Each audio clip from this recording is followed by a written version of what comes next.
آیا جا رسول۔ آج ہم نے پڑھا ہے جی 20واں پارہ، اور 20ویں پارہ بھی بڑا دلچسپ ہے۔ اللہ کو موسیٰ علیہ السلام سے بہت محبت ہے، ایسا معلوم ہوتا ہے۔ اس وجہ سے اللہ تعالیٰ روزانہ موسیٰ علیہ السلام کا کہیں نہ کہیں سے ذکر کر ہی لیتے ہیں، ٹھیک ہے نا۔ تو قرآن میں سب سے زیادہ جس پیغمبر کا نام استعمال ہوا نا، وہ ہیں موسیٰ۔ تو آج موسیٰ علیہ السلام کی زندگی کا ابتدائی پہلو سورہ قصص میں بیان ہوا ہے، ابتدائی پہلو۔ اس وقت تو ہم نے یہ پڑھا تھا نا چند 2-4 دن پہلے جو سورہ طٰہٰ میں، اس میں موسیٰ علیہ السلام کی نبوت کے بعد والی زندگی کا پہلو تھا۔ آج جو ہم نے سورہ قصص پڑھی ہے، اس میں موسیٰ علیہ السلام کی زندگی کا ابتدائی پہلو۔ ترجمہ کر دیتا ہوں، ہم پڑھ لیتے ہیں قرآن سے۔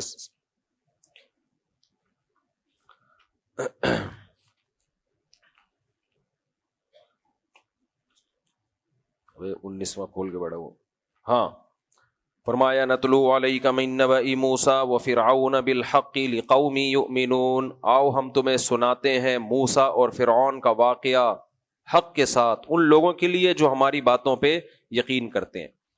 اچھا، یہ واقعہ صرف قرآن میں نہیں ہے، یہ تو یہود و نصارہ میں تو مشہور ہیں۔ یہ اس کو کہتے ہیں خبر متواتر۔ تواتر کے ساتھ جب کوئی خبر چلی آتی ہے نا، اس کا انکار کرنا ممکن نہیں ہوتا۔ تو یہ انسانی عقل اس کو نہیں تسلیم کرتی کہ یہ خبر غلط ہو سکتی ہے، کیونکہ دنیا میں سب سے زیادہ جو مذاہب ہیں، عیسائیت، اسلام اور یہودیت، یہ تینوں مذہب، جبکہ ان کی آپس میں دشمنیاں بھی ہیں، لیکن یہ ان واقعات پہ متفق ہیں کہ ہاں جی ایسا ہوا تھا، باپ دادا سے بھی نقل کرتے چلے آ رہے ہیں۔ کیونکہ ایسے یہ واقعے چھوٹی نوعیت کے نہیں ہوتے کہ 4 آدمیوں کو پتا ہو اور کوئی مورخ اپنی کتاب میں ایک دفعہ کا ذکر ہے کہہ کے لکھ رہا ہو۔ ایسے بڑے بڑے واقعات سینہ بسینہ چلتے ہیں، تو ان کو جھوٹا نہیں قرار دیا جا سکتا۔ ان کو کوئی جھوٹا قرار دیتا ہے تو وہ خود جھوٹا بن جاتا ہے۔ ورلڈ ٹریڈ سینٹر تباہ ہوا، یہ کوئی ایسا نہیں ہے کہ 4 آدمی بیان کریں گے۔ قائد اعظم نے پاکستان بنایا، کوئی کہ قائد اعظم بھی کوئی شخصیت ہی نہیں تھے، تو بھائی سینہ بسینہ یہ چیزیں چلی آ رہی ہیں۔ انڈیا پاکستان پہلے ایک تھے، کوئی کہ نہیں یہ تاریخی حقیقت نہیں ہے، پاکستان 500 سال پہلے وجود میں آیا۔ تو ایسی کتنی رپورٹ کوئی پیش کرے گا نا، اس کی رپورٹ اٹھا کے بکری کو کھلا دی جائے گی، بھائی بس کر، اس کو یہ کہا جائے گا بس کر دے۔ اسی طرح یہ بھی ذہن میں رکھو، یہ جو انسان کا چاند پہ پہنچنا ہے نا، کچھ آج کل آ رہے ہیں اسکالرز کے چاند واند پہ نہیں گیا، ڈرامے بازی امریکہ کی، یہ بھی ایسا نہیں ہے، یہ بھی خبر متواتر ہے۔ جب امریکہ چاند پہ گیا تھا تو ساری دنیا نے دیکھا تھا، ساری دنیا نے اس کی تصدیق کی تھی، جاپان نے مانا، اور رشیا، یہ حالانکہ یہ سب ملک ایک دوسرے کے دشمن ہیں۔ تو اب ایسے چند بے وقوف اٹھتے ہیں جو اخباروں میں تحقیقات کے نام سے رسالے شائع کرتے ہیں، اور ہم جیسے بے وقوف لوگ ان کو دیکھ کے متاثر ہوتے ہیں، یار ریسرچ لایا ہے۔ تو ایسی جتنی بھی ریسرچز ہیں، جو ریسرچ ہوتی ہیں، وہ کس کو کھلا دیا کرو؟ بکری کو۔ ہمارے پاس بکری ہے تو مجھے لا کے دے دیا کرو، میں اس کو کھلا دوں گا، تھوڑا گھاس پھوس کا خرچہ بچ جائے گا۔ تو یہ متواتر خبریں ہوتی ہیں، اس میں انکار کرنا ممکن نہیں ہوتا۔ اتنا بڑے پیمانے پر اتنا خاندانی قسم کا جھوٹ، اور وہ بھی ایسی لوگوں کے سامنے جو آپ کے دشمن ہیں، تو یہ ممکن نہیں ہوتا۔ تو یہ آج کل مذہبی لوگوں میں یہ بیماری زیادہ آ گئی ہے، کیونکہ ان کی فیلڈ نہیں ہوتی، تو وہ جا کے پھر وہ کر رہے ہوتے ہیں، بھائی اس فلاں کا مضمون دیکھا ایسا خاندانی، انہوں نے یہ ثابت کر دیا کہ ایسا نہیں ہے۔ تو بھائی ایسا نہیں ہے، متواتر خبر ہے یہ۔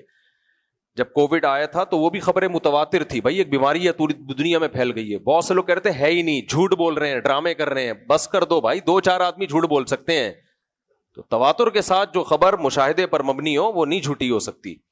تو یہ میں اس لیے اتنی ڈیٹیل بتا رہا ہوں کہ آج کل کے جو ایتھیسٹ آئے نا، دیسی ایتھیسٹ، انہوں نے ان واقعاتی کا انکار کر دیا، بھائی بس ایسے ہی ہے۔ تو پھینکنے پر گورنمنٹ کی طرف سے کوئی پابندی نہیں ہے۔ مجھے یاد ہے 2-4 سال پہلے ایک ملحد نے کہا کہ عیسیٰ ابن مریم نام کا کوئی شخص دنیا میں آیا ہی نہیں ہے، یہ سب فرضی ہے۔ تو میں نے اس پہ ایک بیان ریکارڈ کروایا تھا کہ یہ جو اس نے دعویٰ کیا ہے کہ عیسیٰ ابن مریم نام کا کوئی شخص دنیا میں آیا ہی نہیں ہے، یہ 2020 یا 21 میں دعویٰ کیا اس نے، اور خود بول بھی رہے کہ 2021 ہے آج۔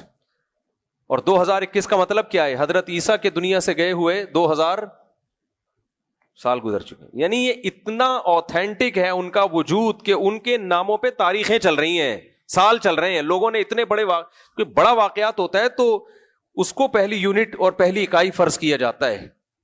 پوری دنیا اس پہ اتنا بڑا واقعہ ہوا تھا کہ پوری عیسائیت نے اس پہ یہ ایسے ہی جیسے ہم کہیں 1446 ہجری ہے نا, تو کیا مطلب ہے 1446 ہجری کا؟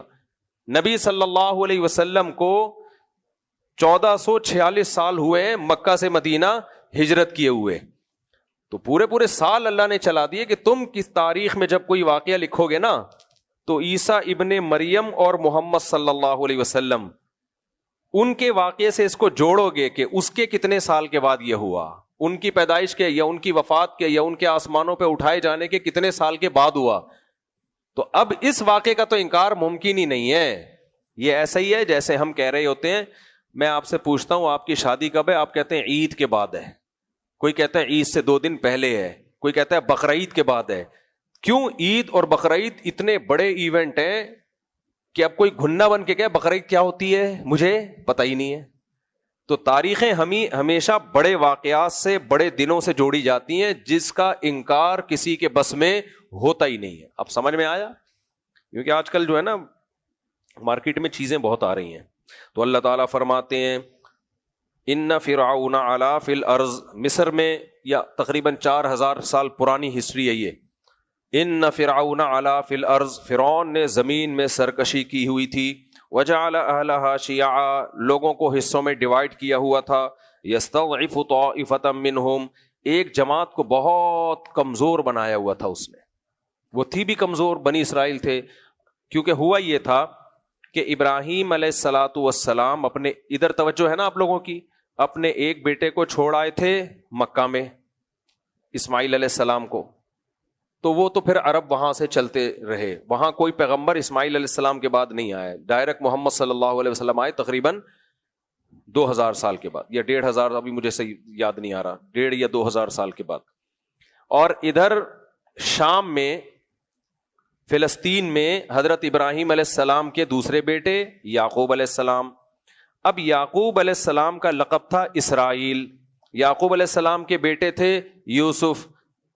یوسف علیہ الصلاۃ والسلام کو بھائیوں نے اٹھا کے ڈال دیا کنویں میں, اور وہ کنویں سے نکل کے مصر کے بازاروں میں فروخت ہوئے, اور بالآخر مصر میں اللہ نے یوسف علیہ السلام کی حکومت کو قائم کر دیا. اور فلسطین سے یعقوب علیہ السلام اور ان کی ساری اولاد کہاں ٹرانسفر ہو گئی؟ بولو نا, مصر میں. یہ 90 کے قریب کہتے ہیں افراد تھے پورے خاندان کے. اس زمانے میں بھی بڑے خاندان ہوا کرتے تھے. یعقوب علیہ السلام کے جو پورا خاندان, تفسیر ماجدی میں مولانا عبد الماجد دریا آبادی لکھتے ہیں, انہوں نے تو اپنا پورا نسب بیان کر دیا یعقوب علیہ السلام تک. مولانا عبد الماجد دریا آبادی بھی بنی اسرائیل کیسے تھے, بڑے مفسر گزرے ہندوستان میں, پورا نسب کہ اتنی پشتوں میں جا کے ہم ملتے ہیں یعقوب علیہ السلام سے. تو اب پورا نسب کا مطلب یہ نہیں کہ ایک ایک والد کا نام بہت طویل عرصے تک اپنے باپ کا نام جا کے پھر بتا کہ پھر وہ ان کی نسل میں ہے. تو بنی اسرائیلی بھی اپنی نسب کو بڑا محفوظ, وہ شکر ہے اسلام قبول کر لیا اور تفسیر لکھ دی انہوں نے ان کے باپ دادا نے کر لیا تھا قبول. تو کیا ہوا کہ اب یہ لوگ شفٹ ہو گئے کہاں؟ مصر میں. میں یہ ڈیٹیل اس لیے بتا رہا ہوں کہ مسلمان جہاں مائنورٹی میں ہوتے ہیں نا, کچھ وقت کے بعد مسائل کھڑے ہونا شروع ہو جاتے ہیں ان کے لیے. وہ صرف اپنی مسجد اور مدرسے میں خوش رہتے ہیں. حالانکہ مسلمانوں کو چاہیے جس بھی حکومت میں ہو وہاں حکومت میں اپنا انفلوئنس پیدا کرنے کی کوشش کریں, ان اداروں میں جائیں, حکومتی اداروں میں گھسیں تاکہ آپ کے خلاف قانون سازی نہ ہو. امریکہ میں, کینیڈا میں, ہر جگہ مسلمان مسجد مدرسے میں تو لگا ہوا ہے, آگے جانے کی کوشش نہیں کر رہا. اور وہاں کے ماہرین کہہ رہے ہیں بیٹا کل یہاں اسمبلی میں اسلام دشمن لوگ, ابھی تو نہیں ہے اتنے زیادہ اسلام دشمن لوگ, آہستہ آہستہ پہنچ رہے ہیں کیونکہ باطل سازشیں کرتا ہے. کہا کہ یہ میجورٹی جب اسلام دشمن لوگوں کی ہو گئی نا تو پھر یہ مسلمانوں کے خلاف قانون سازی کریں گے, وہی کچھ ہوگا جو انڈیا میں ہو رہا ہے. تو اس لیے فیوچر کی پلاننگ پہلے سے کرنی چاہیے. خیر, تو 90 کے قریب افراد یعقوب علیہ السلام کے وہاں شفٹ ہو گئے. وہاں سارے مشرکین, کافر, توحید پرست یہ چند لوگ تھے. تو یوسف علیہ السلام کا معجزہ تھا کہ آپ کو اللہ نے اکاؤنٹنگ کا علم دیا تھا, نتیجہ یہ نکلا بالآخر یوسف علیہ السلام بادشاہ بن گئے. وہ تو ہم سورہ یوسف میں پڑھیں گے انشاءاللہ. تو آہستہ آہستہ بنی اسرائیل کی نسل وہاں آباد ہونا شروع, شادیاں کیں, اولادیں ہوئیں, اور پھر ہوتے ہوتے نسل بڑھتی رہی, لوگ ان کا احترام کرتے, بھائی یہ صحیح لوگ ہیں. جیسے ہندوستان میں ہندو بھی ہمارے بزرگوں کا احترام کرتے تھے, اب بھی بہت سے ہندو کرتے ہیں. تو لیکن کیا ہوا, حکمرانوں کی پالیسیاں ہمیشہ بہت دفعہ خلاف ہو جاتی ہیں, وہ قوم پرستی میں آ جاتے ہیں. تو وہاں بادشاہ آتے رہے, ہر بادشاہ کو فرعون ہی کہا جاتا تھا. یہ والا بادشاہ جب فرعون آیا ہے تو اس کے دور میں پھر سختی ہو, کیونکہ قوم پرستی پھیل رہی تھی کہ یہ باہر کے آئے ہوئے لوگ ہیں, یہ ہمارے نہیں ہیں, یہ کہاں سے آئے ہیں, یہ باہر کے. رنگ میں فرق ہوتا ہے نا, زبانوں میں تھوڑا فرق ہوتا ہے, مذہب میں بہت بڑا فرق تھا. تو یہ وہ قوم پرستی تھی جس نے فرعون کو بالآخر تباہ و برباد کر دیا. اس لیے یہ لوگوں کی کھال پہ مت جایا کرو, کالا گورا یہ باہر سے آ کے ہمارے ملک میں آباد ہوا. بھائی سب انسان کیا ہیں, برابر ہے. اب افریقہ میں مسلمان بہت تھوڑے ہیں جو گورے مسلمان ہیں, کالے مسلمان تو ہیں بہت, گورے مسلمان جو انڈیا سے گجراتی گئے ہوئے بہت تھوڑے ہیں, اور بلیک زیادہ ہیں. اب وہ گجراتی مسلمان ان جو بلیک لوگ ہیں ان کے ساتھ بہت احسان کرتے ہیں, بہت ان کو زکوٰۃ جو مسلمان ہیں ان کو زکوٰۃ بھی, اور غیر مسلموں کو صدقے خیرات بھی. لیکن میں ان سے کہتا ہوں بیٹا اللہ نہ کرے یہ کالے گورے کی جنگ چھڑ گئی نا, خدا نہ خواستہ, تو یہ سارے احسانات ایک طرف ہوں گے. کیوں خود نہیں قوم لڑتی, بیرونی طاقتیں آ کے لڑواتی ہیں. جب بیرونی طاقتیں دیکھتی ہیں نا کوئی ملک اسٹیبل ہو رہا ہے, اور یہ بیرونی طاقتیں پتہ ہے نا وہ جو تہذیب کے ٹھیکیدار ہیں جن کو ہم صبح شام سلوٹ کرتے ہیں کہ ان جیسا دنیا میں کوئی بھی نہیں ہے, یہ والی طاقتیں پھر دیکھتی ہیں کہ یہ ملک بہت اسٹیبل ہو رہا ہے اور ان کے ہاں سونے کے ذخائر اور گیس پٹرول سب کچھ نکل رہا ہے, تو ان کو لڑوایا کیسے جا سکتا ہے. تو جہاں وہ دیکھتے ہیں کہ یہ دیوبندی بریلوی کے سے لڑ سکتے ہیں تو دیوبندی بریلوی سے لڑائیں گے, جہاں وہ سمجھتے ہیں کہ تراویح پہ ان کو لڑواؤ تراویح پہ لڑوائیں گے, جہاں وہ یہ سمجھتے ہیں کہ مذہب کے نام پہ شیعہ سنی پہ لڑاؤ شیعہ سنی پہ لڑائیں گے, جہاں وہ سمجھتے ہیں کہ اسکن ان کی بہت فرق ہے, یہ بالکل یہ اندھیرے میں نظر ہی نہیں آتے اور یہ روشنی میں نظر نہیں آتے, تو اسی بیس پہ لڑواؤ, تو لڑاؤ اور حکومت کرو کی پالیسی پر عمل کرتے ہیں. تو میں نے وہاں بھی بہت ہر بیان میں وہاں مسلمانوں کو کہا کہ بھائی حکومتی اداروں میں بھی لیگل طریقے سے جاؤ, لیکن ایسے دیسی مسلمان ہیں نا اللہ کی پناہ ہے. مدرسہ مسجد ٹھیک ہے, مدرسہ مسجد بھی بھائی کچھ فیوچر کی پلاننگ تو کرو. تو یہ ہوتا ہے نقصان جب فیوچر کی پلاننگ نہیں ہوتی. تو کیا ہوا بھائی, اللہ تعالیٰ فرماتے ہیں, اب بس میں ترجمے کی طرف چلتا ہوں, یذبح ابناہم, ایسے ظلم کرنا شروع کر دیے نا کہ یہ باہر کے آئے ہوئے لوگ ہیں, یہ مذہب بھی ان کا الگ ہے, ہم بت پرست ہیں, یہ مسلم ہیں, تو ان کو غلام بنا دیا. اور یذبح ابناہم, نسل بہت تیزی سے بڑھ رہی تھی بنی اسرائیل کی. ہمیشہ جو نیک لوگ ہوتے ہیں نا اللہ ان کی نسل میں برکت دیتا ہے, تو ان کو خطرہ کہ یہ تو نسل بھی بڑھ رہی ہے. حالانکہ بنی اسرائیل سے تمہیں کیا خطرہ ہے بھائی, یہ تمہیں کچھ کہہ تھوڑی رہے ہیں, یہ تو تمہارے ملک کے خیر خواہ ہیں. لیکن وہی اس کے دماغ میں گھس گیا, کچھ نہ کچھ کوئی جرثومہ گھس گیا اس کے دماغ میں, ظلم کرنا شروع کر دیا, بھائی نسل ختم کرو ان کی. اب اس زمانے میں فیملی پلاننگ کے طریقے ایجاد ہوئے نہیں تھے, اگر ایجاد ہو جاتے نا تو فرعون نسل بھی ختم کر دیتا بنی اسرائیل کی, اور بدنام بھی نہ ہوتا, بلکہ ایوارڈ ملتا ہر تقریب میں اس کو کہ ماشاءاللہ اس نے غربت اور مہنگائی کے خاتمے کے لیے گروتھ ریشو کو گرا دیا ہے. یہ ہوتی ہے ایک اسٹیبل گورنمنٹ اور اس کے ایسے حکمران, ماشاءاللہ سلوٹ. وہ ایسے کرتے جیسے کہ اب ہو رہا ہے.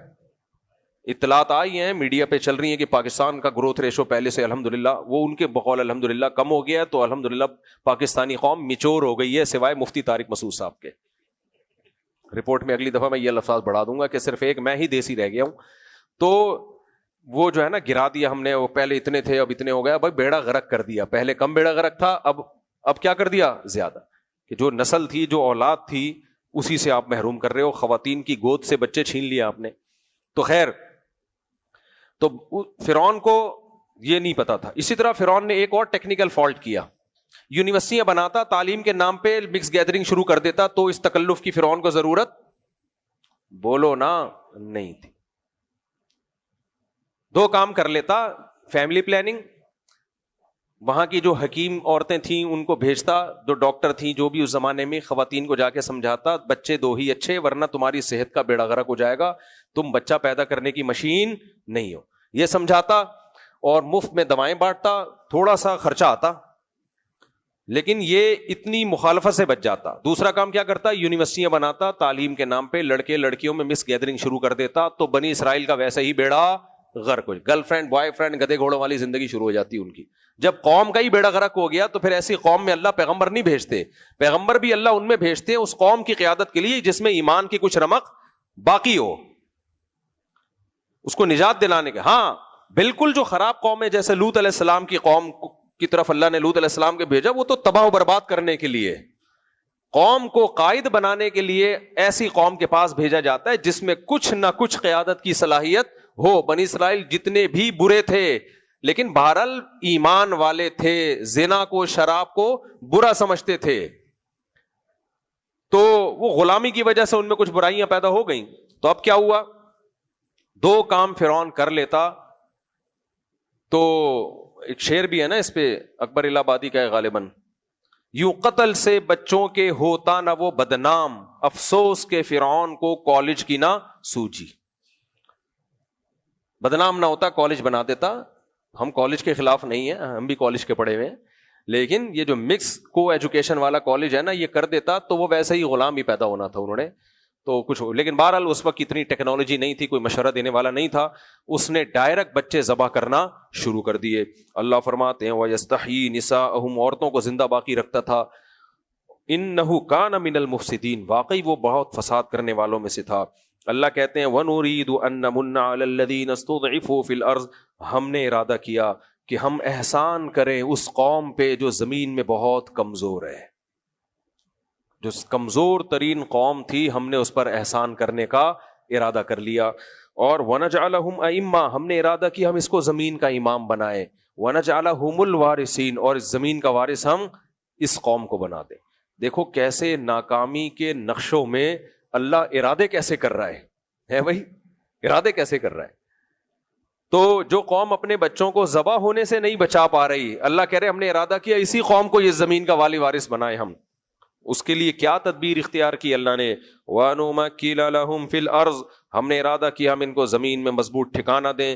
اسی کا اثر تھا کہ بنی اسرائیل میں داؤد اور سلیمان علیہ السلام پیدا ہوئے, جنہوں نے بہت, یہ جو کل ہم نے پڑھا تھا نا پرسوں سلیمان علیہ السلام کا واقعہ, یہ بھی تو بنی اسرائیل میں سے تھے نا.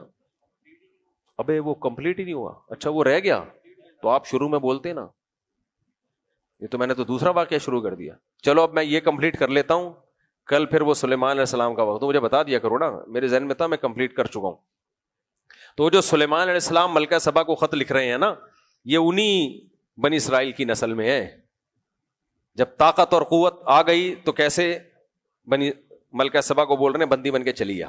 اور ایک وقت وہ تھا کہ آپ کے آباء و اجداد میں بچے ذبح ہو رہے تھے فرعون کے ہاتھوں, اور فرعون کا کچھ بگاڑ نہیں سکتے تھے.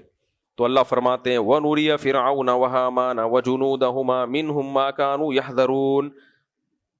حامان جو فرعون کا وزیر تھا, ہم نے ارادہ کیا فرعون اور حامان اور ان کے لشکروں کو وہ کچھ دکھا دیں جس سے یہ ڈر رہے تھے, کیونکہ ان کو یہ تھا, کہتے ہیں کہ فرعون کو خواب آیا تھا, نجومی نے کچھ نہیں بتایا تھا, نجومی کچھ کسی کا باپ بھی نہیں بتا سکتا نجومی, تو خواب واب آیا تھا کہ اس کو یہ تھا کہ اس میں کوئی ایسا بچہ پیدا ہوگا جو میری حکومت کا خاتمہ کرے گا. تو اللہ فرماتے ہیں وَأَوْحَيْنَا إِلَىٰ أُمِّ مُوسَىٰ, جب موسیٰ علیہ السلام کی ولادت ہوئی تو ہم نے موسیٰ کے ماں کو وحی کی, ان ارضعیہ, کہ اس بچے کو تو دودھ پلاتی رہے. فَإِذَا خِفْتِ عَلَيْهِ, جب تجھے ڈر ہونا کہ فرعونیوں کو پتہ چل گیا اور وہ آ کے بچہ لے کے ذبح کر دیں گے, فَأَلْقِيهِ فِي الْيَمِّ, تو اس بچے کو دریا کی موجوں کے حوالے کر دے. وَلَا تَخَافِي وَلَا تَحْزَنِي, دوسرے مقام پہ آتا ہے تابوت میں ڈال کے, اور اے موسیٰ کی ماں خوف مت کر اور غمزدہ مت ہو. اِنَّا رَادُّوهُ إِلَيْكِ, اس آیت میں ایسا وجد آتا ہے نا, جو انداز ہے اللہ کا, اِنَّا رَادُّوهُ إِلَيْكِ وَجَاعِلُوهُ مِنَ الْمُرْسَلِينَ, ہم اسے تیری گود میں لوٹا کے چھوڑیں گے اور ہم اسے پیغمبر بنا کے چھوڑیں گے. یہ نہیں کہا نردُّهُ, ہم لوٹائیں گے, رادُّ اس میں فاعل ہے, یہ لوٹانے والے ہیں, یہ ہوگا. اور نجعلہ من المرسلین بھی نہیں ہے, ہم اسے پیغمبر بنائیں گے نہ, جاعل کام کرنے والا, جاعلوہ من المرسلین, اور پیغمبروں کی فہرست میں ہم اس کو شامل کر کے چھوڑیں گے. تو یہ بچہ تیری گود میں بھی آئے گا اور پیغمبر بنے گا. یہ فَالْتَقَطَهُ آلُ فِرْعَوْنَ لِيَكُونَ لَهُمْ عَدُوًّا وَحَزَنًا, اللہ کہتے ہیں وہ صندوق چلتے چلتے فرعون کے محل میں آیا اور فرعونیوں نے اس صندوق کو اٹھایا تاکہ وہ بچہ ان کا دشمن اور غم کا ذریعہ بن جائے. فرعون نے اس نیت سے نہیں اٹھایا، لیکن اللہ کہتے ہیں میں نے فرعونیوں سے اس لیے اٹھوایا تاکہ یہ بچہ تمہارا دشمن اور تمہارے لیے غم کا ذریعہ بن جائے. اس کا نتیجہ یہ نکلنے والا تھا. وہ تو سمجھ رہے تھے ہم نے ایک بچہ اٹھایا بس. وقالت امرأة فرعون قرة عین لی ولک، فرعون نے ارادہ کیا اس کو فوراً قتل کرے. انون ہے، اس کو نہیں پتا تھا بنی اسرائیل کا ہے یا کس کا بچہ ہے، تو اس نے ارادہ کر لیا قتل کر دوں. یقین ہوتا نا بنی اسرائیل کا تو شاید لازمی قتل کر دیتا. تو فرعون کی زوجہ نے کہا وقالت امرأة فرعون قرة عین لی ولک، یہ میری اور تیری آنکھوں کی ٹھنڈک ہے. سورہ طٰہٰ میں آتا ہے القیت علیک محبۃ منی، اس بچے پر اللہ نے اتنا پیار اور محبت ڈال دی تھی. بعض بچوں کو دیکھ کے بڑی اٹریکشن ہوتی ہے کہ میں نے محبت ڈال دی تو ہر ایک کو اس پہ بڑا پیار آ رہا. ظاہر ہے پیغمبر تھے، بہت خوبصورت تھے. تو فرعون کی زوجہ نے کہا لا تقتلوا، اسے قتل مت کرو، عسیٰ ان ینفعنا، ہو سکتا ہے یہ ہمیں فائدہ پہنچا دے، او نتخذہ ولدا، یا ہم اس کو اپنی اولاد بنا لیں. اس سے بعض علماء نے استدلال کیا ہے کہ ایسا معلوم ہوتا ہے کہ فرعون کی اولاد نہیں تھی، نہ ہی ہو، اس کمبخت کی کیا کرنا تھا بچے پیدا کر کے. ایسے لوگوں کو فیملی پلاننگ کا مشورہ دینا چاہیے. ایک صاحب میرے پاس ہے، یہ کیا ہے یہ، میں نے کہا آپ کے لیے نہیں ہے بچے زیادہ پیدا کرو، آپ کے لیے میں نے کبھی بھی نہیں کہا. آپ بیوی بھی نہ، آپ ایسے ہی رہیں ساری زندگی. کیونکہ وہ اس پہ لکھا ہوا تھا کہ ایسے عظیم لوگ بہت کم پیدا ہوتے ہیں. یوٹیوب پہ کمنٹس بھی بڑے عجیب ہوتے. کسی اسکالر کے بارے میں لکھا ہوا تھا کہ ایسے عظیم لوگ بہت کم پیدا ہوتے ہیں. میں نے کہا بہت تعریف ہے یار، کیونکہ مائیں اکثر ایسے بچے ضائع کرا دیتی ہیں پیدائش سے پہلے ہی، اس لیے بہت کم پیدا ہوتے ہیں. اللہ بچائے. وقالت امرأة فرعون، فرعون کی بیوی نے کہا اس کو قتل مت کرو، میری اور تمہاری آنکھوں کی ٹھنڈک ہے، ہم اسے اولاد بنا لیں گے.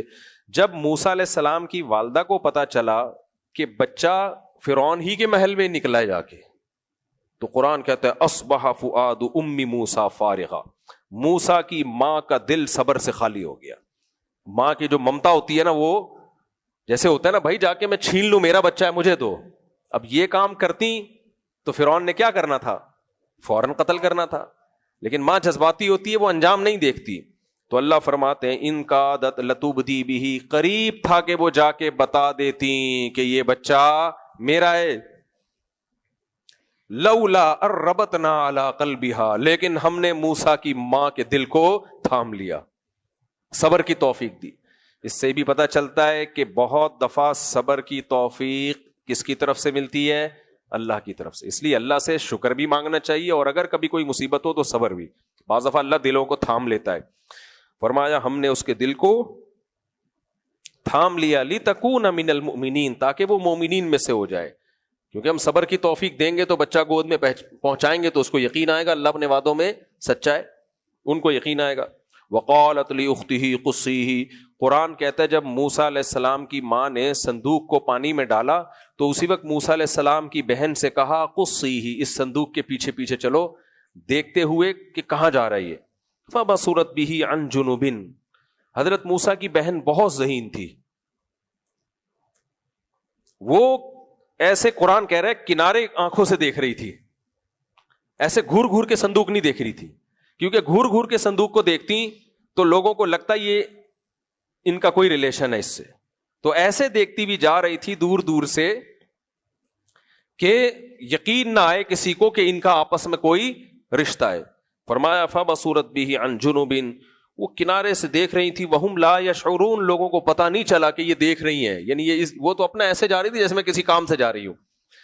وحرمنا علیہ المراضع من قبل، اب جب فرعون نے ارادہ کر لیا، دیکھو کیسا فرعون بھی آ کے اپنی وائف کی بات کا انکار نہیں کر سکتا. اس لیے مجھے جو لوگ بولتے ہیں نا ہم یہ ہمارا اتنا روب ہے بیوی کے سامنے، میں تو کسی اور کے سامنے کہانیاں سنائے گا. کتنے بچے مار دیے، بیوی نے ایک دفعہ کہا لا تقتلوا، مت مارو، ٹھیک ہے قبول ہے یہ آپ کی آفر. خیر قرآن کہتا ہے حرمنا علیہ المراضع من قبل، ہم نے دودھ ہی حرام کر دیا موسیٰ پہ، کسی عورت کی چھاتی سے دودھ نہیں پیتے وہ. فقالت هل ادلکم، اب ظاہر کراؤڈ جمع ہو گیا، خبر پھیل جاتی ہے نا، بھائی محل میں ایک بچہ آیا ہے بڑا خوبصورت ہے، کسی کا دودھ نہیں پی رہا. تو حضرت موسیٰ کی بہن بھی کسی بہانے سے اندر چلی گئی تو مشورہ دینے لگی، هل ادلکم علی اہل بیت یکفلونہ لکم. میں وہ منظر سوچتا ہوں، کیسی موسیٰ علیہ السلام کی بہن چھوٹی بچی حیادار ہوگی، اور کتنی اللہ نے اس کو، اور کتنی خوش قسمت، اس کے خواب میں بھی یہ اس کو نہیں کبھی سوچا ہوگا اس نے کہ میں یہ جو کچھ کر رہی ہوں آخری ایک کلام اللہ کا نازل ہوگا جس میں میرا تذکرہ ہوگا، میرا بھی ذکر ہوگا اس میں. تو اللہ فرماتے ہیں فقالت هل ادلکم علی اہل بیت یکفلونہ لکم، کیا میں تمہیں وہ گھر نہ بتاؤں جو اس کی کفالت کر لے، جو اس کو اچھی طریقے سے پال لے، یعنی اس کا دودھ پی لے. یہ بعض دفعہ یہ ہوتا ہے نا کہ کچھ بچے کسی کا دودھ پیتے ہیں کسی کا نہیں پیتے، کچھ مائیں ایسی ہوتی ہیں جن کا دودھ سب بچے پی لیتے ہیں. اب تو وہ دودھ پلانے کا رواج ہی کم ہو گیا، پہلے یہ بہت ہوتا تھا. تو فرددناہ الی امہ کی تقر عینہا، قرآن کہتا ہے اس طرح سے ہم نے موسیٰ کو اس کی ماں کی گود میں پہنچا دیا، کی تقر عینہا، تاکہ موسیٰ کی ماں کی آنکھیں ٹھنڈی ہو جائیں. اس سے ہمیں یہ بھی پتہ چلتا ہے کہ عورت کی آنکھیں سب سے زیادہ ٹھنڈی اپنی گود میں بچہ اپنا بچے سے ہوتی ہیں، اور ہم نے عورت کی گود سے بچہ چھین لیا. آپ کہہ سکتے ہو ہم نے یہ تھوڑی کہا بچے پیدا نہ کریں، ہم نے کہا 2 پیدا کرے. بھائی جب وہ 2 ہے نا، تھوڑے دنوں میں وہ گود کے قابل نہیں رہیں گے، بڑے ہو جائیں گے. گود میں غفار بھائی کو دیکھ کے اس کی ماں کی آنکھیں اتنی ٹھنڈی نہیں ہوں گی، وہ تو پورا آدمی بن گیا ہے. گود کا بچہ ماں کی آنکھوں کو ٹھنڈا کرتا ہے. جمشید، سمجھ میں آ رہی ہے بات؟ جمشید کو دیکھ کے نہیں ہوگا، وہ تو بڑا ہو گیا. عورت کی نیچر ہے اسے گود میں بچہ چاہیے، گود میں چاہیے بچہ. وہ اس پہ جو اس کی خوشیاں ہوتی ہے نا، وہ اس کا کوئی آلٹرنیٹ نہیں ہے. تو ایک بڑا ہو گیا تو چاہیے اسے گود میں، یہ اس کی فطرت ہے. تو قرآن کہہ رہا ہے کئی تقر عینہا، موسیٰ کی ماں اپنے بچے کو گود میں رکھے تاکہ اس کی آنکھیں ٹھنڈی ہو جائیں. ولا تحزن، اور اسے غم نہ ہو. ولتعلم، اور اسے یقین آ جائے. ان وعد اللہ حق، کہ اللہ کا وعدہ سچا ہے. ولکن اکثر الناس لا يعلمون، لیکن اکثر لوگ اس بات کو نہیں جانتے کہ اللہ اپنے وعدوں میں سچا ہوتا ہے، تبھی اللہ پہ توکل نہیں کرتے. ولما بلغ اشدہ، موسیٰ علیہ السلام فرعون کے محل میں پلنے لگے. اس میں حکمت کیا تھی کہ موسیٰ علیہ السلام کو اللہ نے فرعون کے محل میں رکھا؟ کیونکہ دعوت کس کے سامنے دینی تھی؟ فرعونیوں کے. انسان جس علاقے میں ہوتا ہے عام طور پر، یہ کوئی قاعدہ کلیہ نہیں ہے، لیکن عام طور پر ان کی مینٹیلٹی ہی سے واقف ہوتا ہے. اسے دوسری قوم میں بھیج دیا جائے تو اس کے لیے بات کرنا مشکل. تبھی میں کسی کنٹری میں جاتا ہوں تو میں لوگوں سے پہلے وہاں کے مقامی لوگوں سے پوچھتا ہوں ان کو بولنا کیا ہے، بات کیا کرنی ہے ان کے سامنے، میں کس سلسلے میں آیا ہوں، بولنا کیا ہے ان کو، کیا یہاں کے مسائل ہیں. تو وہی لب و لہجہ اور وہی مینٹیلٹی ضروری ہے جو آپ کسی علاقے میں ہوتے ہیں. اللہ نے موسیٰ علیہ السلام کو بھیجنا ہی فرعون کے پاس تھا نا، تو پلوایا بھی وہیں فرعون کے دربار میں. تو قرآن کہتا ہے وَلَمَّا بَلَغَ أَشُدَّهُ وَاسْتَوَىٰ آتَيْنَاهُ حُكْمًا وَعِلْمًا، جب بھرپور جوانی کو پہنچے ہم نے آپ کو علم بھی عطا فرمایا اور حکمت بھی. نبوت ابھی نہیں ملی. وَكَذَلِكَ نَجْزِي الْمُحْسِنِينَ وَدَخَلَ الْمَدِينَةَ عَلَىٰ حِينِ غَفْلَةٍ مِّنْ أَهْلِهَا. آپ ہمارے بچے کہاں ہیں یار، ہمارے بچے بیان میں نہیں بیٹھتے. مولویوں کے بچے اسی وجہ سے بگڑتے ہیں، یہ ساری دنیا سن رہی ہوتی ہے، یہ نہیں سن رہے ہوتے. کہاں ہیں؟ میں نے واسطے کے ذمے لگایا تھا کہ ان بچوں کو، عبداللہ ان کو بولا کہ بٹھاؤ ان کو یہاں پہ. تو مولویوں کے بچے نا اکثر تو نہیں، بہت دفعہ بگڑ جاتے ہیں. یہ سمجھتے ہیں ابے ابا ہی تو ہے. ٹھیک ہے، ابے بھائی ابا کو چھوڑو، قرآن سنا رہے ہیں ابا. ایسا ابا کہاں سے لبا. تو وہ باقی کہاں ہیں؟ ان کو بولو درس میں آ کے بیٹھو، کرکٹ کھیل رہے ہیں وہاں جا کے. تو اللہ فرماتے وَدَخَلَ الْمَدِينَةَ عَلَى حِينِ غَفْلَةٍ مِّنْ أَهْلِهَا، مدینہ میں داخل ہوئے جب دوپہر کا وقت تھا، غفلت کا وقت. ہمیشہ سے نا دوپہر کے وقت میں قیلولے کا پوری دنیا میں رواج رہا ہے. یہ آ کے انگریزوں نے ختم کیا ہے. انگریز جس علاقے میں گیا ہے نا صحت کی واٹ لگا کے آیا ہے وہاں سے. پیزے برگر پہ ہمیں کس نے لگایا؟ انگریز نے. یہ ہمارے باپ داداؤں کی خوراک. ناشتہ کس نے انٹروڈیوس کروایا؟ انگریز نے. ہم 2 وقت کھایا کرتے تھے. چائے پاپے کس نے ایجاد کی ہیں؟ انگریز نے. کافی، سگریٹ، سب کچھ انہی کا ہے. وہ کہتے ہیں کافی کسی مسلمان کی ایجاد تھی، اگر تھی بھی تھی اس نے پھیلائی نہیں تھی سوسائٹی میں. ایجاد کر کے انگریزوں کو ایک پڑیا پکڑا دی تھی اس نے کہ تم پیا کرو اس. تو یہ ساری اوٹ پٹانگ چیزیں، برگر، پیزے اور جو ہم کھا رہے ہیں، یہ سب چیزوں پہ ہمیں کس نے لگایا؟ گوروں نے لگایا. ہماری جو خوراکیں تھی بڑی صحیح ہوا کرتی تھی. خیر، تو قیلولہ ہی ختم کرا دیا جو صحت کے لیے انتہائی ضروری. تو اللہ فرماتے ہیں غفلت کے گئے. فوجد فیہا رجلان یقتتلان، وہاں جا کے 2 بندوں کو دیکھا کہ آپس میں جھگڑا ہو رہا ہے. لوگ پبلک سو رہی ہے، یہ دونوں باہر نکل کے جھگڑ رہے ہیں. ہذا من شیعتہ وہذا من عدوہ، ان میں ایک موسیٰ علیہ السلام کی قوم کا تھا بنی اسرائیل میں سے، اور ایک موسیٰ علیہ السلام کی دشمن یعنی قبطی قوم میں سے تھا، فرعونیوں میں سے تھا. فاستغاثہ الذی من شیعتہ، جو حضرت موسیٰ کی قوم میں سے تھا اس نے مدد کے لیے موسیٰ علیہ السلام کو بلایا کہ بھئی اس کے خلاف میری مدد کرو. فوکزہ موسیٰ، موسیٰ علیہ السلام نے جا کے اس فرعونی کو ایک چماٹا لگا دیا. فقضى علیہ، اس کا انا للہ و انا الیہ راجعون، کلٹی ٹھیک مر گیا وہ ایک ہی تھپڑ سے. قال هذا من عمل الشیطان، موسیٰ علیہ السلام نے کہا یہ تو شیطان کی طرف سے کام ہو گیا، ایک انسانی جان کو میں نے قتل کر دیا، یہ تو غلطی ہو گئی مجھ سے، قتل نہیں بنتا تھا اس پہ. دیکھو پیغمبر کتنے معتدل ہوتے ہیں، حالانکہ دشمن قوم ہے، کتنے ظلم کیے ان لوگوں نے، لیکن یہ کہ بھائی ظلم اگر فرعون کر رہا ہے تو اس کی سزا یہ تھوڑی کہ جو بھی اس قوم کا آدمی ہوگا اس کو پکڑ کے ہم مارنا شروع کر دیں گے، یہ بھی نہیں کر رہے. تو انہ عدو مضل مبین، شیطان واقعی انسان کو غلط راہ پہ ڈالتا ہے. قال ربی انی ظلمت نفسی، اللہ سے دعا مانگی، اے اللہ میں نے اپنی جان پہ ظلم کیا، فاغفر لی، مجھے معاف کر دے. ایک انسانی جان کا نہ چاہتے ہوئے قتل ہو گیا. اللہ کہتے ہیں فغفر لہ، اللہ نے اسی وقت آپ کو معاف کر دیا. انہ هو الغفور الرحیم، کیونکہ اللہ معاف کرنے والا اور رحم کرنے والا ہے. قال ربی بما انعمت علی فاصبح فی المدینۃ خائفا یترقب. اب موسیٰ علیہ السلام اگلے دن صبح اٹھے تو شہر میں گھبراتے ہوئے گھوم رہے ہیں، کیونکہ ظاہر ہے انسانی لاش پڑی ہوئی، جب انکوائری ہوگی تو قاتل کون ہے؟ اب کوئی ثبوت تو ہے نہیں، ثبوت نہیں ہے، لیکن اس بات کا ڈر ہے کہ ایسا نہ ہو میرے بارے میں پتہ چل جائے. اب اس کا پتہ کہ موسیٰ علیہ السلام نے قتل کیا صرف کس کو معلوم تھا؟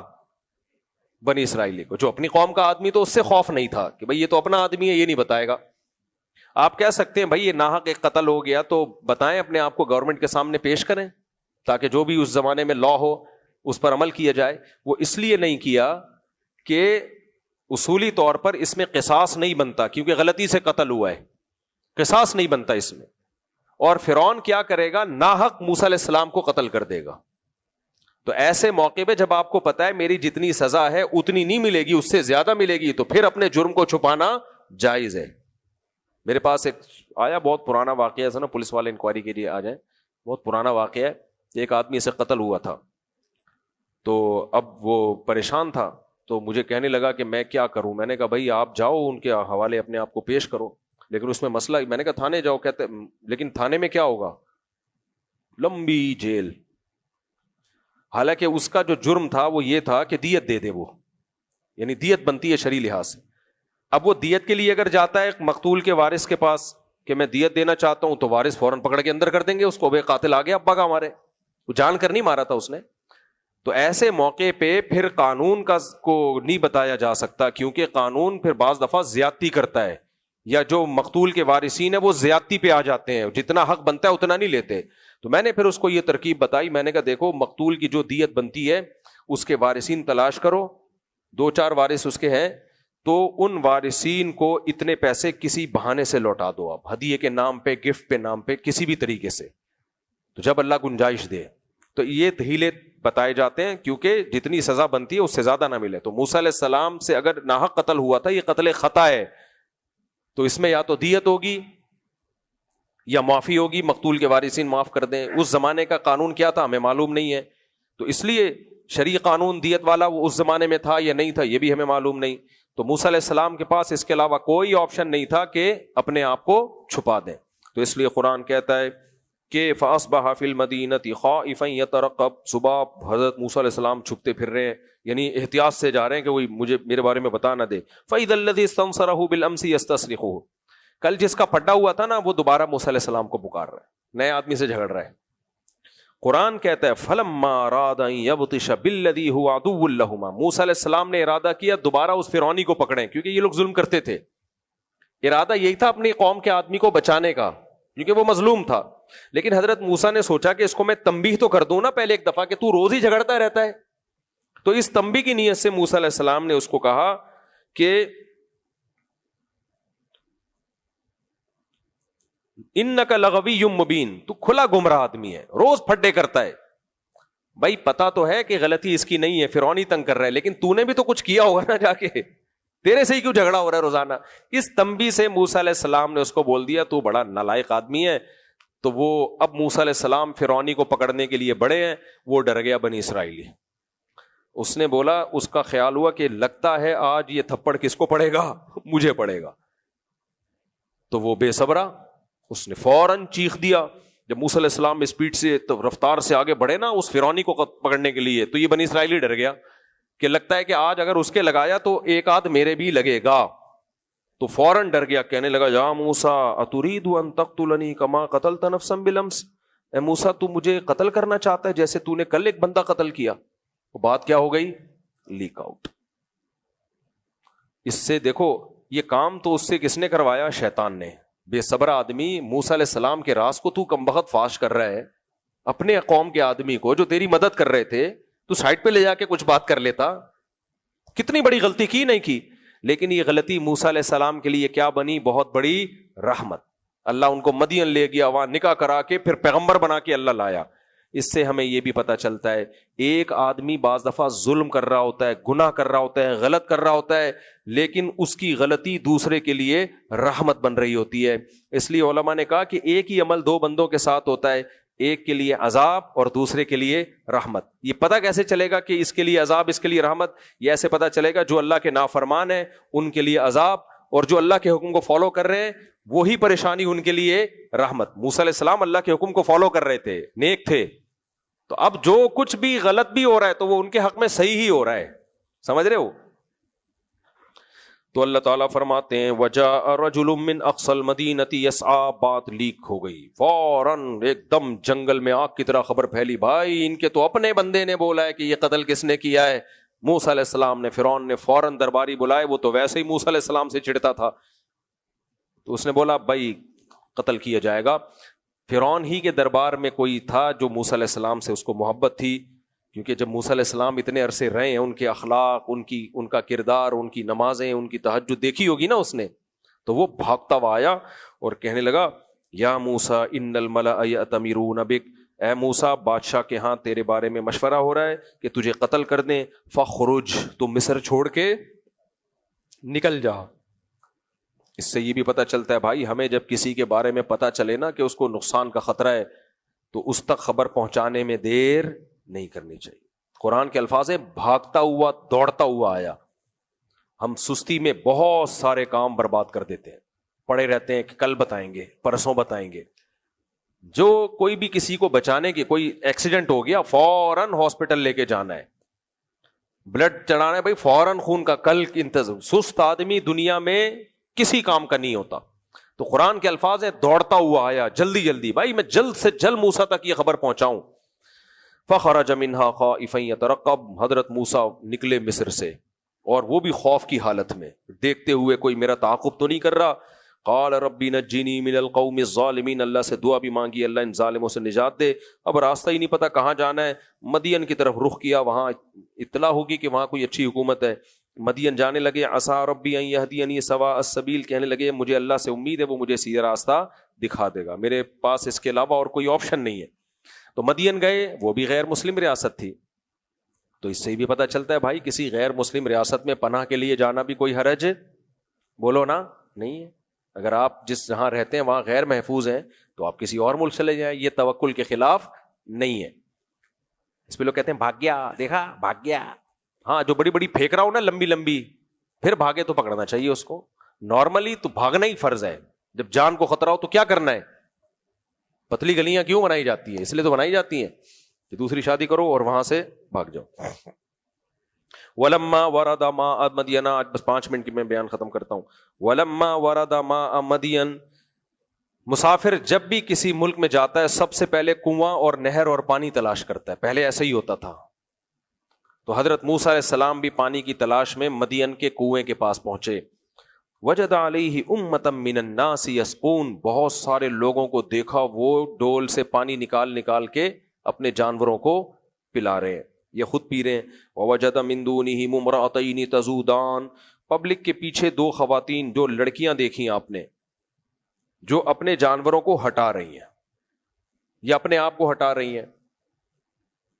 بظاہر ایسا لگتا ہے کہ وہ جانوروں کو ہٹا رہی تھی کہ ہم ان کو بعد میں پانی پلائیں گے. تو موسیٰ علیہ السلام کو ان پہ بڑا ترس آیا.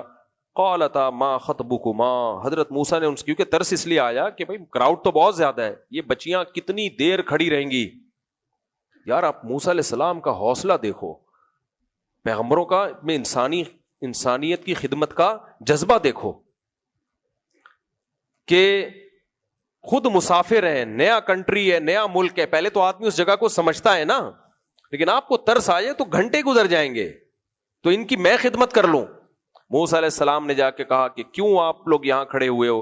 تو انہوں نے فرمایا کہ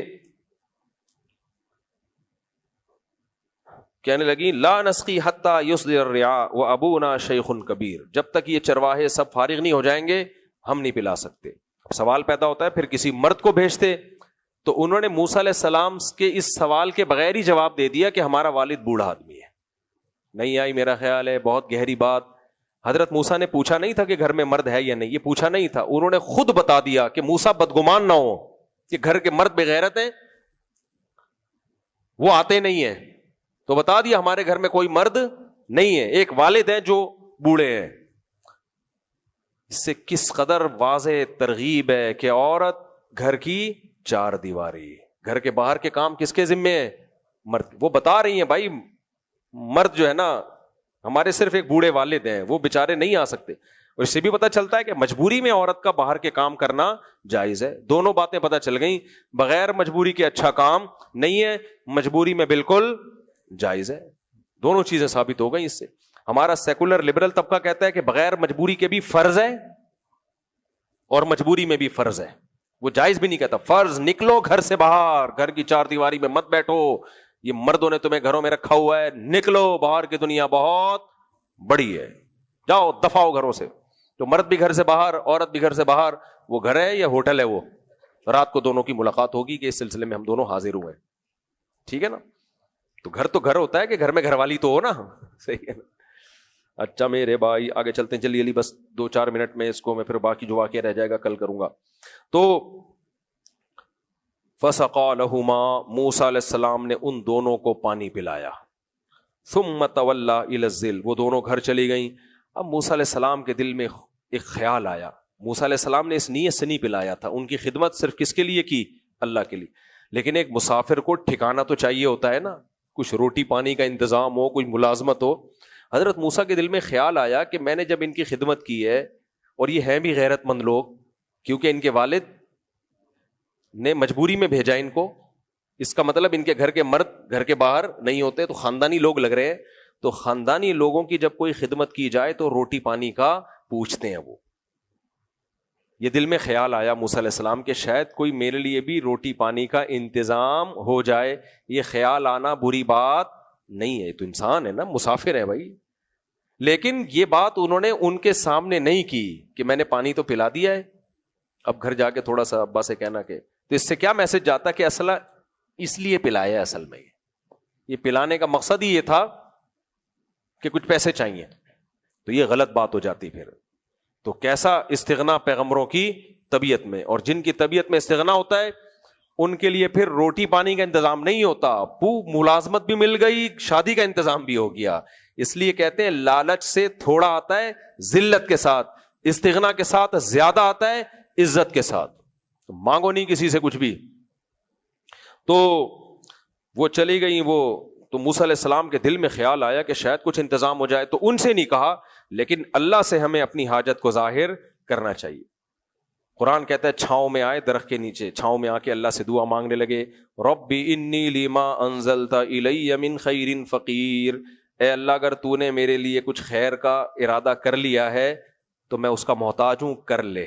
ٹھیک ہے نا, یعنی ایسا لگ رہا ہے کہ میں نے خدمت کی ہے تو اب میرے لیے کچھ انتظام ہونے والا ہے.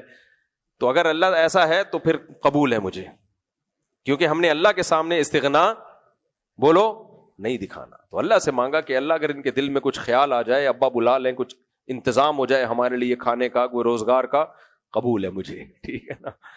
تو آج ہمارے یہاں لوگ بہت فنٹر بن رہے ہوتے ہیں, نہیں ہم تو اللہ پہ توکل کریں گے. بھائی اللہ پہ توکل یہ اعتدال ہے, اس کو توکل کہتے ہیں جو موسیٰ علیہ السلام نے سکھایا.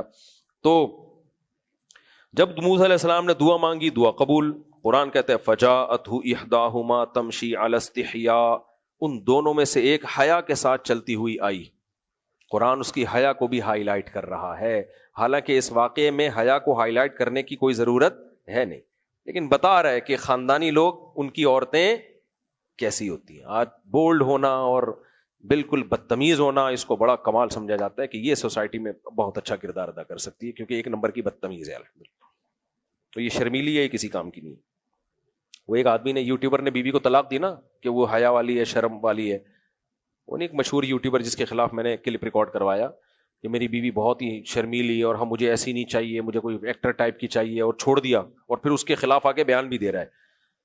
تو اس کو ملے گی اب انشاءاللہ کوئی ماڈرن ملے گی جو اس کو طبیعت سے بجائے گی انشاءاللہ. صلو علی الحبیب.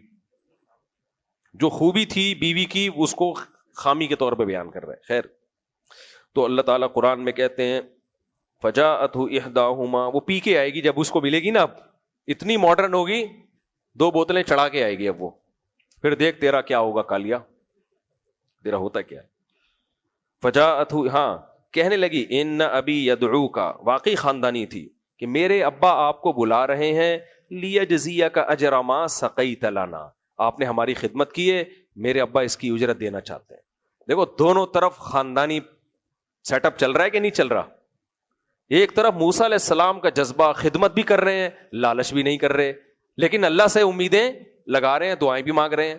اور ایک طرف یہ چلی جاتی, ابا کہتے چلو آج جلدی آ گئی, کیسے بیٹا کس نے خدمت کی؟ وہ ابا کوئی تھے, آئے ہوئے تھے مسافر, انہوں نے خدمت کی. ابا کہتے چلو ہو گئی نا خدمت, ٹھیک ہے آرام سے بیٹھو.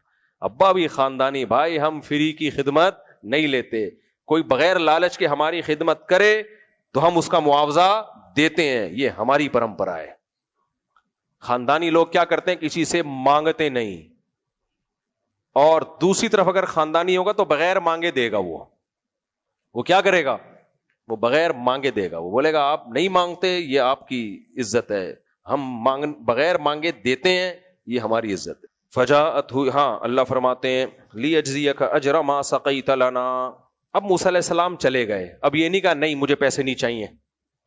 بھائی اب اللہ کی طرف سے بغیر لالچ کے ایک چیز آ رہی ہے تو اب آپ اس کو قبول کریں. اللہ تعالیٰ مدد تو کرتا ہے مسافروں کی بھی, لیکن کوئی نہ کوئی اسباب تو بناتا ہے نا.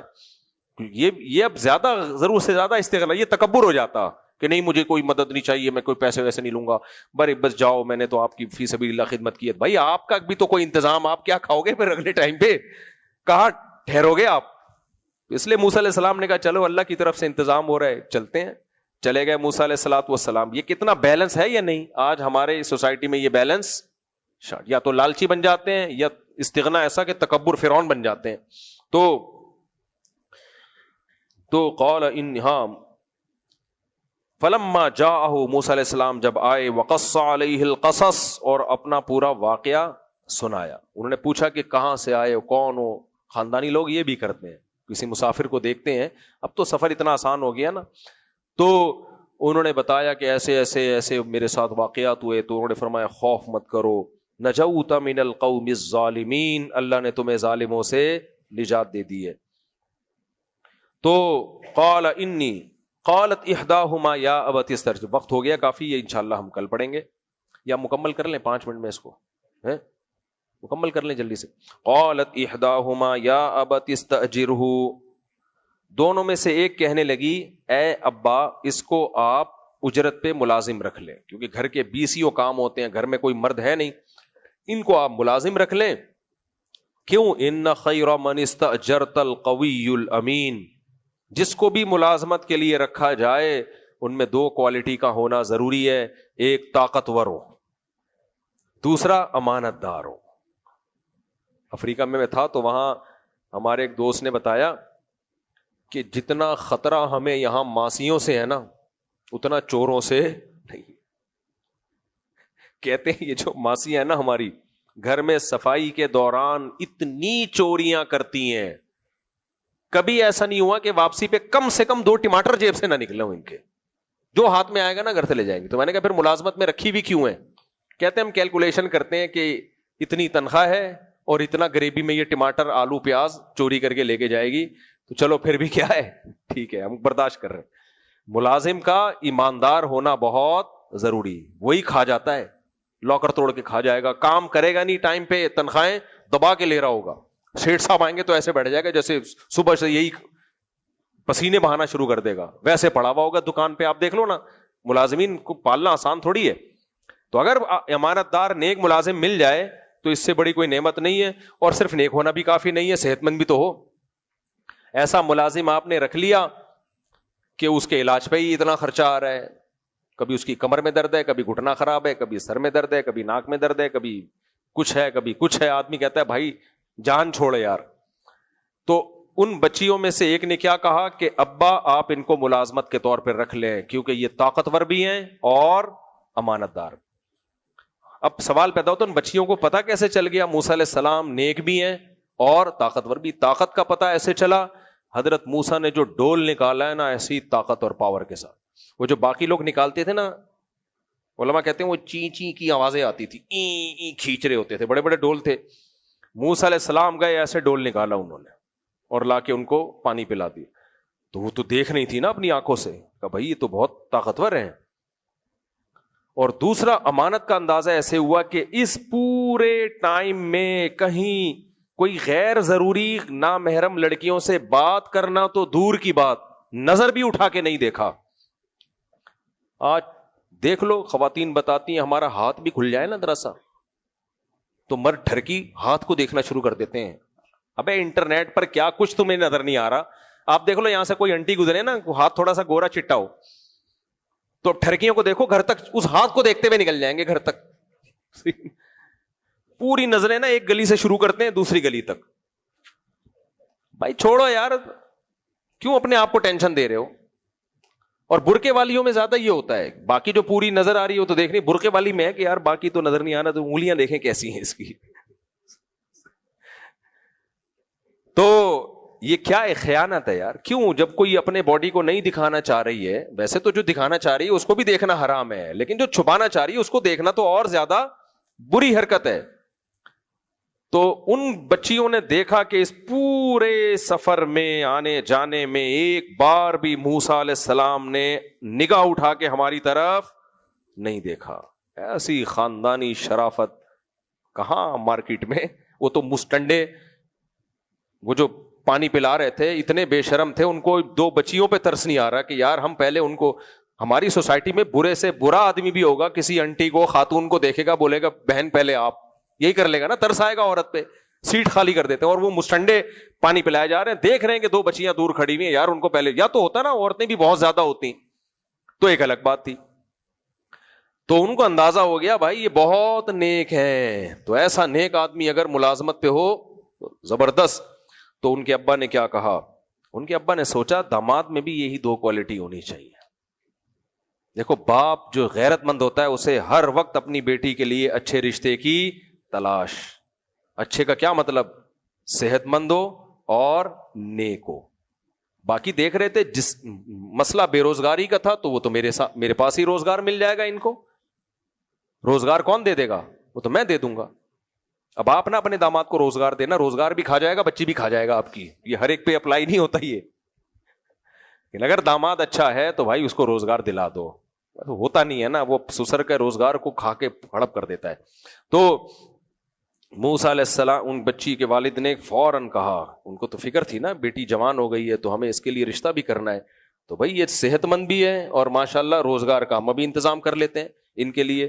تو کیا کہا, انی ارید ان انکحک احدی ابنتی ہاتین, اے موسیٰ میں چاہتا ہوں میری ان 2 بیٹیوں میں سے ایک کا آپ سے نکاح کر دوں.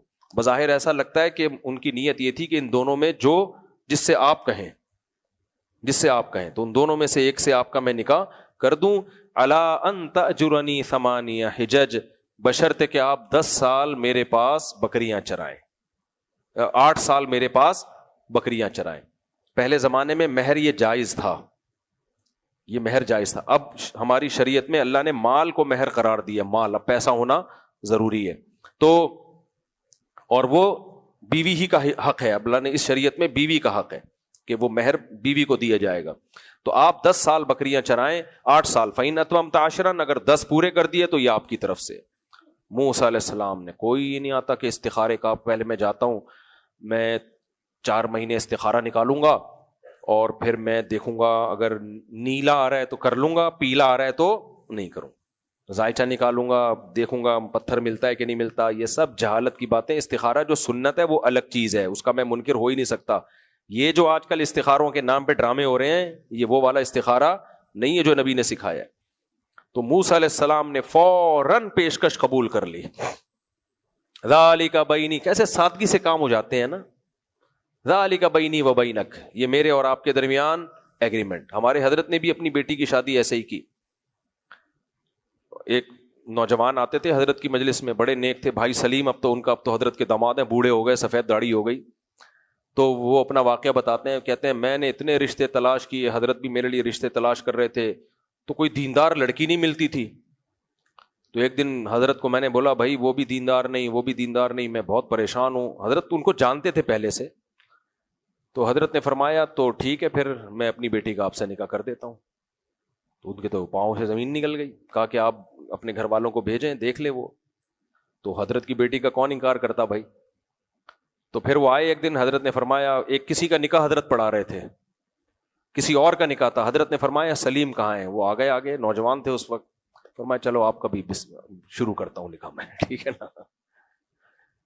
تو اپنی بچی کا نام لے کے, حالانکہ اس دن ان کی شادی تھی نہیں, تھی کسی اور کی. فرمایا جب آپ کی بھی ہونی تو ہے نا تو ابھی کر لیتے ہیں, کہ چلو ابھی نکاح پڑھا دیا. تو ہو گیا ان کا نکاح, ماشاءاللہ ہنسی خوشی زندگی, ساری زندگی گزاری. میری ایک شادی بھی اسی طرح ہوئی ہے. اب آپ لوگ کو اب رو گے آپ لوگ بیٹھ کے کیا. میری بھی ایک دفعہ شادی اس طرح سے ہوئی کہ بات ہماری طے ہو گئی. میں گیا بات طے کرنے کے لیے, میرے ساتھ مسجد کمیٹی کے صدر تھے طارق بھائی, وہ تھے, اور 2-4 لوگ اور تھے. ابھی ہم بات کرنے گئے تھے تو صدر میں تھے, علماء کا خاندان تھا. ہم جا کے بیٹھے تو جو ہوتا ہے نا, یعنی ابھی اس سے پہلے ہاں ہوئی نہیں تھی, گئے تھے بات کرنے کے لیے کہ یہ رشتہ ہوتا ہے کہ نہیں ہوتا. میں نے پیغام بھیجا تھا, تو وہاں گئے, مجھے بٹھایا, انٹرویو لیا, اور بھائی کتنی تنخواہ ہے, کیا کم. وہ جانتے تو مجھے تھے پہلے سے. تو بہرحال ہاں ہو گئی. چلو بھائی ٹھیک ہے, اب شادی کب ہوگی تو اس پہ ہم مشورہ کرتے ہیں. تو وہاں ایک انہی کے خاندان کے کوئی مولانا بیٹھے ہوئے تھے. انہوں نے کہا مشورہ کیا کرنا ہے یار, پسند ہے نا, بس کرنی ہے نا, یہ تو طے ہو گیا نا, بندہ ٹھیک ہے, ہاں جی بندہ ٹھیک ہے. وہ بولا چلو پھر ابھی نکاح پڑھاتے ہیں, ختم. میں بالکل ڈریس میں, میرے کوئی رشتہ دار بھی ساتھ میں نہیں. انہوں نے کہا آ جائیں گے رشتہ دار, کیا ہے مسئلہ. تو میں نے کہا چلو ٹھیک ہے, ہمیں بھی کہتے. پھر وہ عالم تھے, انہوں نے کہا جب ہم لوگوں کو اتنا بتاتے ہیں نکاح سادگی سے کرو تو خود کر لیں یار, اب اس میں کیا ہے, 2 مہینے بعد شادی ہوگی, 6 مہینے بعد شادی ہوگی, بسم اللہ کرو یار, نکاح پڑھاؤ. میں نے کہا قبول ہے, ہم تو اسی سلسلے میں حاضر ہوئے تھے. ہم کس سلسلے میں حاضر ہوئے تھے, ہم تو حاضر ہی اکثر بہت دفعہ اس سلسلے میں حاضر ہو چکے ہیں مختلف جگہوں پہ. تو انہوں نے کیا کیا, 2-4 ان کی کے قریب لوگوں کو بلایا. اتفاق سے مدنی مسجد کے امام تھے مولانا عزیز, وہ کہیں قریب میں ہی گھوم رہے تھے. اچھا, ان سے میری پہلے بہت بحث ہو چکی تھی دوسری شادی کے ٹاپک پہ, بہت دفعہ کہ دوسری شادی کرنی چاہیے. مدنی مسجد کے امام تھے وہ, بہت دفعہ میری بحث ہوئی. وہ کہتے تھے نہیں اس میں یہ خرابی, اس میں یہ خرابی. میں نے کہا کرنی چاہیے. جہاں میری شادی ہوئی وہ میری زوجہ انہی کی بھتیجی لگتی تھی, سمجھ رہے ہیں. ان کو نہیں پتا تھا, ان کو تو یہ تھا کہ ان سے میرا مناظرہ چل رہا ہے. تو خیر جو میرے کیا کہتے ہیں وہ زوجہ کے بھائی کو برادر نسبتی، انہوں نے ان کو فون کیا کہ بھائی وہ آ جائیں، آپ قریب میں ہی ہیں تو آ جائیں، ایک نکاح ہے. چلو میں آ جاتا ہوں. کس کا نکاح ہے؟ بھائی آپ آ جائیں. جیسے ہی آئے مجھے دیکھا، ابے تو یہاں پہنچ گیا، ہماری بھتیجی سے شادی کر رہے ہیں یار. یعنی وہ اتنا حیران ہوئے کہ ابھی 1 مہینہ پہلے بحث ہو رہی تھی، میری 2 تو ہو چکی تھی نا، تیسری ہونی چاہیے کہ نہیں ہونی چاہیے، ہونی چاہیے کہ نہیں ہونی چاہیے، اور تو ہمارے خاندان میں کر بھی رہی تم نے. پھر خیر ایک کہکا لگایا گیا یار بہت تیز آدمی ہے بھائی تو. پھر نکاح انہوں نے ہی پڑھایا، انہوں نے نکاح پڑھایا. تو وہیں بیٹھے ہم باہر آئے، سب رشتے داروں کا میں نے بتایا، ہو گئی ہے. خیر ہاں پھر میں نے اتنا کیا، میں نے کہا اتنا بھی دیسی پن ٹھیک نہیں ہے. بولٹن مارکیٹ قریب تھا، میں نے کہا یار طارق بھائی میری جیب میں تو بھی پیسے ہیں نہیں، 2 ڈبے مٹھائی کے اللہ کے نام پہ منگوا دو، کم از کم نکاح کے بعد ان کو مٹھائی تو کھلائے نا. وہ میں نے کہا بعد میں دے دوں گا میں آپ کو. تو انہوں نے 2 ڈبے منگوائے، مجھے یاد نہیں اب تک میں نے دیے کہ نہیں دیے، امید ہے دے دیے ہوں گے، میں ایسے کسی کے پیسے کھاتا نہیں ہوں، یہ ہو سکتا ہے دیے. انہوں نے کہا نہیں ہے میری طرف سے، ابھی مجھے یاد نہیں ہے. اس کا بھی 50% امکان ہے یہ ڈبے بھی انہیں کے کھاتے ہیں. تو آسان بناؤ نکاح کو، کیا کرو، ہمیں لڑکی والے آ رہے ہیں تو لڑکے والے جا رہے ہیں تو ڈرامے آ رہے ہیں، تمہاری دیکھو حشر کیا ہوتا ہے تم لوگوں کا. خیر تو موسیٰ علیہ السلام نے ان سے کہا کہ قبول ہے. قال ذلك بینی وبینک ایما الاجلین قضیت فلا عدوان علی، میں 8 سال یا 10 سال یہ میرے اوپر ہے تو مجھ پہ اب کوئی حرج نہیں ہے. تو قرآن کہتا ہے فلما قضا موسیٰ الاجل، موسیٰ علیہ السلام نے جب وہ 10 سال یا 8 سال پورے کیے، سارا بأہلہ، تو اپنی زوجہ کو لے کے ان کو ارادہ ہوا کہ میں مصر واپس آتا ہوں. تو لے کے چلے ہیں. آنس من جانب طور نارا، تو وہاں راستہ بھول گئے اور شدید سردی، تو کہیں آگ نظر آئی نا. اب دیکھو اللہ راستہ بھی بھلا رہا ہے، سردی میں سردی سے بچنے کا انتظام بھی ختم ہو گیا. یہ سب پریشانیاں، یہ دیکھنے میں پریشانیاں ہیں، لیکن ہمیں کیا پتا کہ بھائی اللہ جب کوئی مصیبت دیتا ہے تو اس مصیبت کے پیچھے کیا کیا حکمتیں ہوتی ہیں. تو کوہ طور کے قریب آگ محسوس ہوئی تو آپ نے اپنی اہلیہ سے کہا امکثوا، یہیں ٹھہرو. اپنے گھر والوں سے کہا انی آنست نارا، مجھے آگ نظر آ رہی ہے، میں وہاں سے کوئی خبر لے کر آؤں گا یا آگ کا کوئی شعلہ لے کر آؤں گا تاکہ ہم گرمی حاصل کریں، سردی میں کمی ہو، یا کوئی آگ ہے تو کوئی آبادی بھی ہو گئی. پھر وہی ہوا فلما اتاها نودی من شاطئ الوادی الایمن فی البقعۃ المبارکۃ من الشجرہ، مبارک وادی سے درخت سے آواز آئی یا موسیٰ انی انا اللہ رب العالمین، اے موسیٰ میں اللہ ہوں جو تمام جہانوں کا پالنے والا. القی عصاک، اور یہ بھی حکم ہوا کہ لاٹھی کو زمین پہ، یہاں مختصر ہے فلما رآہا تہتز، جب موسیٰ علیہ السلام نے اس لاٹھی کو حرکت کرتے ہوئے دیکھا سانپ بن کے، ولا مدبرن، پشت پھیر کے دوڑے، ولم یعقب، پیچھے مڑ کے بھی نہیں دیکھا، ایسے دوڑے ہیں. یا موسیٰ، ندا آئی اسی آگ سے، اے موسیٰ اقبل، واپس پلٹ، ولا تخف، خوف مت کر، انی لا انک من الآمنین، تو امن میں ہے، کچھ بھی نہیں ہوگا. اسلک یدک فی جیبک، اپنے ہاتھ کو گریبان میں ڈال اور وہ سورج کی طرح چمکتا ہوا ہوگا. پھر کیا، الی فرعون وملئہ، فرعون اور اس کے درباریوں کے پاس جاؤ، انہم کانوا قوما فاسقین، یہ فاسق لوگ ہیں. قال رب انی قتلت منہم نفسا فاخاف ان یقتلون، اے اللہ میں نے ایک انسانی جان کا قتل کیا ہے، یہ تو مجھے مار ڈالیں گے، قتل کر دیں گے. اور میرا بھائی ہارون افصح منی لسانا، اس کی زبان میں فصاحت بلاغت زیادہ ہے، فارسلہ معی ردءا، اس کو میرا مددگار بنا کے بھیج دے. یصدقنی، ایک آدمی تو میری تصدیق کر رہا ہو نا، وہاں تو سارے غلط کہہ رہے ہوں گے، ایک تو ہو جو کہہ رہا ہو کہ یہ صحیح ہے. اس سے پتہ چلتا ہے انسان کو موٹیویشن کی ضرورت ہوتی ہے. تو اس لیے جب کوئی نیگیٹو کمنٹس کر رہا ہو نا کسی صحیح بات پہ، تو پازیٹیو بھی کیا کرو، تاکہ جس نے بات کی ہے اس کو حوصلہ ملے کہ ساری دنیا میرے خلاف نہیں ہے، کچھ میرے ساتھ بھی ہیں. تو انی اخاف ان یکذبون، مجھے ڈر ہے کہ وہ میری تکذیب کریں گے. اللہ نے کہا سنشد عضدک باخیک، اے موسیٰ تیرے بازو ہم تیرے بھائی کے ذریعے اسے تیرا دست و بازو بنا دیں گے، تیرے بازو کو مضبوط کریں گے. بآیاتنا انتما ومن اتبعکم الغالبون، یہ تجھے پہلے خوشخبری سنا دوں میری نشانیوں کے ساتھ، تم دونوں اور جو تمہیں فالو کرے گا انہی کا غلبہ ہوگا. پھر وہی ہوا, بس جلدی سے دو چار آیتیں رہ گئی ہیں. جب موسیٰ علیہ السلام گئے, اس نے کہا یہ تو جادو ہے اور ہم نے تو باپ دادا میں یہ کبھی سنا ہی نہیں ہے اس طرح کی باتیں. تو موسیٰ علیہ السلام نے کہا اللہ کو بھائی زیادہ ہدایت کا پتہ ہے. پھر فرعون نے درباریوں کو کہا کہ ما علمت لکم من الہ غیری, دیکھو میرے سوا کوئی معبود نہیں ہے, اور اے حامان تو ایک مٹی کی وہ سیڑھیاں بنا آسمان تک. کیوں بھائی کیوں بناؤں میں چاہتا ہوں اوپر آسمان پہ چڑھ کے دیکھوں موسیٰ کا خدا ہے کہاں. یہ وہی جو ایتھیسٹ کہتے ہیں نا, میں خدا نظر نہیں آتا تو کیوں ماننا ہے. تو ایسے مذاق اڑایا اس نے, میں جاؤں گا ذرا آسمان پہ چڑھ کے دیکھوں گا. اور اللہ فرماتے ہیں جب یہ تکبر کیا نا اس نے, واستکبر ہوا وجنودہ فی الارض بغیر الحق, زمین اللہ کی ہے اور زمین پہ تکبر کر رہا ہے. وہ کہہ رہا ہے مجھے نظر نہیں آتا, میں سیڑھیوں پہ چڑھ کے دیکھوں گا, نظر آیا تو مان لوں گا. اللہ کہتے ہیں تکبر کیا کیوں, ظنوا انہم الینا لا یرجعون, اس کا خیال یہ تھا ہمارے سامنے حساب نہیں دینا, اس نے مر کے ختم ہو جاؤں گا. جب یہ نظریہ ہوتا ہے تو پھر سب گناہ حلال ہو جاتے ہیں, انسان کی حلال سمجھنے لگتا ہے. فاخذناہ وجنودہ فنبذناہم فی الیم, ہم نے دریا کی موجوں کے حوالے کر دیا اور ہم نے ان کو امام بنایا. یدعون الی النار, لوگوں کو آگ کی طرف بلاتے تھے.